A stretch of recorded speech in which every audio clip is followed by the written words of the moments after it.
रोंगटे खड़े कर देने वाला दृश्य। पूरी के पास एक छोटे से गांव में एक गरीब की लाश पड़ी है, लेकिन कोई भी उसकी अर्थी को कंधा देने नहीं आ रहा। लेकिन तभी दो रहस्यमय नौजवान लड़के यानी एक सांवला और एक गोरा अचानक वहां आते हैं और आगे बढ़कर उस अर्थी को अपने कंधों पर उठा लेते हैं। गांव वाले दूर खड़े हैरान हैं और सबसे बड़ी बात, उन अनजान लड़कों के शरीर से पूरी मंदिर के पवित्र चंदन, तुलसी और कपूर की तेज महक क्यों आ रही है? आखिर कौन है यह दोनों और एक अछूत की अर्थी उठाने यह कहां से आए हैं? आइए देखते हैं इस रुला देने वाली कथा के पहले भाग में।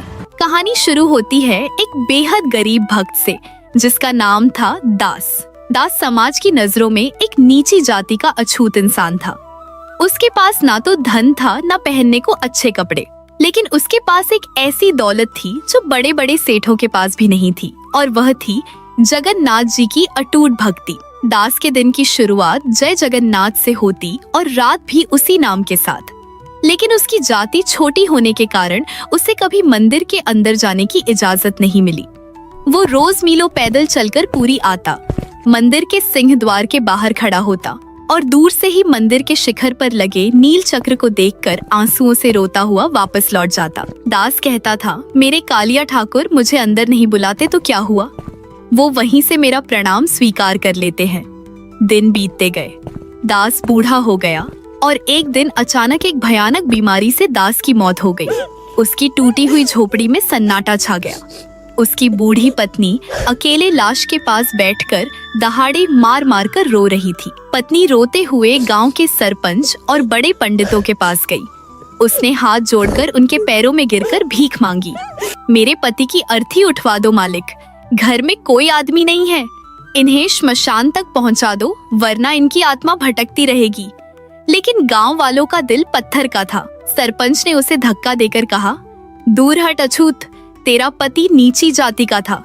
हम उसकी लाश को कंधा देकर अपना धर्म और अपना शरीर अपवित्र नहीं करेंगे। पड़ी रहने दे उसकी लाश को वही झोपड़ी में चील कौवों के लिए। बेचारी बूढ़ी औरत टूट गई। शाम होने वाली थी, सूरज ढल रहा था। गांव का एक भी आदमी उस अर्थी को उठाने नहीं आया। औरत वापस झोपड़ी में आई। उसने अपने पति की लाश देखी और रोते रोते उसकी नजर पूरी मंदिर की दिशा में गई। उसने आसमान की तरफ हाथ उठाए और चीख कर कहा, हे कालिया ठाकुर, मेरे पति ने जिंदगी भर तेरे नाम की माला झपी। उसे दुनिया ने दुत्कारा लेकिन उसने कभी तुझे नहीं छोड़ा, और आज उसके अंतिम सफर में उसे कंधा देने वाला कोई नहीं। क्या यही सिला दिया तूने उसकी सच्ची भक्ति का? अगर तू सच में है तो भेज किसी को मेरे पति की अर्थी उठाने के लिए। उस औरत के गर्म आंसू अभी जमीन पर गिरे ही थे कि अचानक झोपड़ी के बाहर किसी के कदमों की आहट हुई। घुंघरुओं की हल्की हल्की झंकार सुनाई दी। औरत ने मुड़कर दरवाजे की तरफ देखा। वहां दो बेहद ही सुंदर और नौजवान लड़के खड़े थे। एक का रंग एकदम सांवला था और दूसरे का रंग एकदम गोरा। उन्होंने पीले और नीले रंग के रेशमी कपड़े पहने हुए थे और उनकी झोपड़ी में कदम रखते ही वहां की बदबू गायब हो गई और पूरी झोपड़ी पारिजात के फूलों और चंदन की खुशबू से महक उठी। एक का रंग एकदम सांवला यानी काला था और दूसरे का रंग एकदम गोरा। उनके कपड़े किसी राजा महाराजा जैसे थे। औरत ने कांपते हुए हाथ जोड़कर पूछा, कौन कौन हो बेटा? इतने सुंदर और इतने अमीर घर के लग रहे हो। इस गरीब अछूत के घर क्या करने आए हो? उस सांवले लड़के के चेहरे पर एक बहुत ही प्यारी और ब्रह्मांड को मोह लेने वाली मुस्कान थी। उसकी बड़ी बड़ी गोल आंखों में आंसू थे। उसने आगे बढ़कर उस बूढ़ी औरत के आंसू पोंछे और कहा, माई दास काका ने जिंदगी भर मुझे कालिया और मेरे बड़े भाई को प्यार से पुकारा है।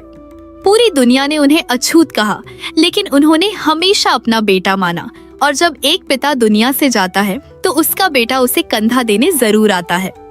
हम अपने पिता की अर्थी उठाने आए हैं। माई औरत सन्न रह गई। उसे कुछ समझ नहीं आ रहा था। उन दोनों लड़कों ने बिना किसी झिझक के आगे बढ़कर उस अछूत माने जाने वाले दास की अर्थी को अपने कोमल कंधों पर उठा लिया। सांवला लड़का आगे की तरफ और गोरा लड़का पीछे की तरफ। जैसे ही वह अर्थी लेकर झोपड़ी से बाहर निकले, गांव के सरपंच और पंडित जो दूर खड़े तमाशा देख रहे थे, उनके होश उड़ गए। सरपंच चिल्लाया, अरे ए लड़को, तुम कौन हो? पागल हो गए हो क्या? यह एक नीची जाति का आदमी है। इसकी अर्थी को छुओगे तो तुम्हारा धर्म भ्रष्ट हो जाएगा। कौन हो तुम? गोरे लड़के यानी बलराम जी के रूप ने पलटकर सरपंच को ऐसी तेज और क्रोधित नजरों से देखा कि सरपंच के पैर वहीं जमीन पर जम गए। उसके मुंह से एक शब्द नहीं निकला। वो दोनों लड़के अर्थी लेकर गांव की सड़कों से श्मशान की तरफ बढ़ने लगे। और सबसे बड़ा चमत्कार यह था कि जिस रास्ते से वह अर्थी गुजर रही थी, वहां लाश की कोई बदबू नहीं, बल्कि स्वर्ग के पारिजात के फूलों और भगवान के श्री अंग यानी शरीर की सुगंध फैल रही थी। गांव वाले पागलों की तरह उस खुशबू को सूंघ रहे थे। श्मशान पहुंचकर उन दोनों भाइयों ने अपने हाथों से उस लकड़ी की चिता को सजाया। उस सांवले लड़के ने दास के माथे को चूमा और अपने हाथों से उसकी चिता को मुखाग्नि दी। दास का अंतिम संस्कार हो गया। उसकी बूढ़ी पत्नी रोते रोते उनके पैरों में गिर पड़ी, लेकिन जैसे ही उसने नजर उठाई, वहां कोई नहीं था। वो दोनों लड़के हवा में गायब हो चुके थे। लेकिन असली हड़कंप तो अगली सुबह पुरी के मंदिर में मचने वाला था। जब अगली सुबह पुरी के मंदिर के मुख्य पुजारी ने महाप्रभु को जगाने के लिए गर्भगृह के कपाट खोले यानी दरवाजे खोले, तो अंदर का नजारा देखकर उनके हाथ से आरती की थाली छूटकर जमीन पर गिर पड़ी। पुजारी जोर जोर से रोने और चीखने लगे। अनर्थ अनर्थ हो गया, हमारे भगवान को यह क्या हो गया? साक्षात भगवान जगन्नाथ और बड़े भाई बलराम जी की पवित्र लकड़ी की मूर्तियों पर श्मशान की राख लगी हुई थी। उनके पीले और नीले रेशमी कपड़ों पर कालिक पुती थी और उनसे चिता के जलने की गंध आ रही थी। और सबसे ज्यादा रुला देने वाली बात यह कि भगवान की वो बड़ी बड़ी गोल आंखें रोने की वजह से एकदम लाल हो गई थी, मानो वो रात भर किसी के लिए फूट फूट कर रोए हो। पुजारी दहाड़ मार मार कर रोने लगे। अनर्थ अनर्थ हो गया, हमारे भगवान को यह की क्या हो गया? जल्दी से महास्नान की तैयारी करो, भगवान को नहलाओ। पुजारी दौड़े दौड़े पानी लाने गए, लेकिन तभी मुख्य पुजारी वहीं जमीन पर बेहोश होकर गिर पड़े। बेहोशी में मुख्य पुजारी को एक सपना आया। सपने में साक्षात जगन्नाथ जी आए। उनके चेहरे पर वही राख लगी थी, लेकिन उनके होठों पर एक प्यारी सी मुस्कान थी। भगवान ने कहा, पुजारी रुक जाओ, मेरे शरीर पर लगी इस राख को मत धोना। यह कोई साधारण राख नहीं, बल्कि दुनिया के सबसे पवित्र चंदन से भी ज्यादा कीमती है। पुजारी ने रोते हुए पूछा, प्रभु यह किस चीज की राख है? आप रात को कहाँ गए थे? जगन्नाथ जी ने जो जवाब दिया, उसे सुनकर पुजारी की रूह कांप गई। पुजारी जिसे तुम सब लोग नीची जाति का और अछूत कहते थे, वह दास मेरा सबसे प्यारा भक्त था।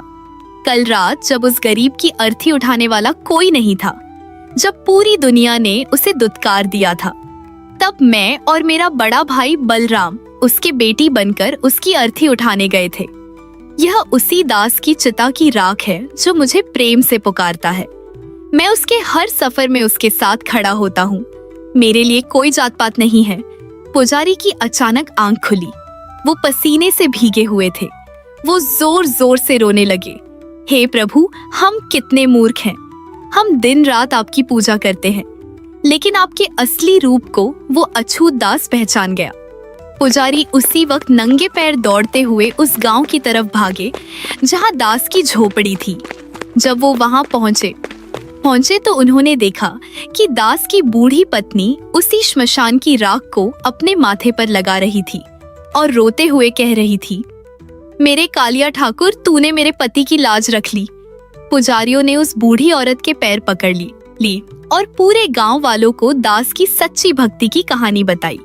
जो सरपंच कल तक दास को अछूत कहता था, आज वो उसी श्मशान की राख को अपने माथे पर लगा रहा था।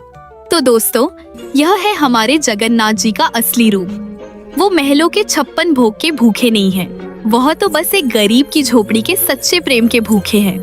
उनके दरबार में ना कोई राजा है, ना कोई रंग, ना कोई ऊंची जाति है, ना नीची। अगर इस कहानी ने आपके दिल को छू लिया है और आपकी आंखों में आंसू ला दिए हैं, तो कमेंट में पूरी श्रद्धा के साथ जय जगन्नाथ जरूर लिखें और ऐसी ही अद्भुत कथाओं के लिए हमें सब्सक्राइब करना ना भूलें।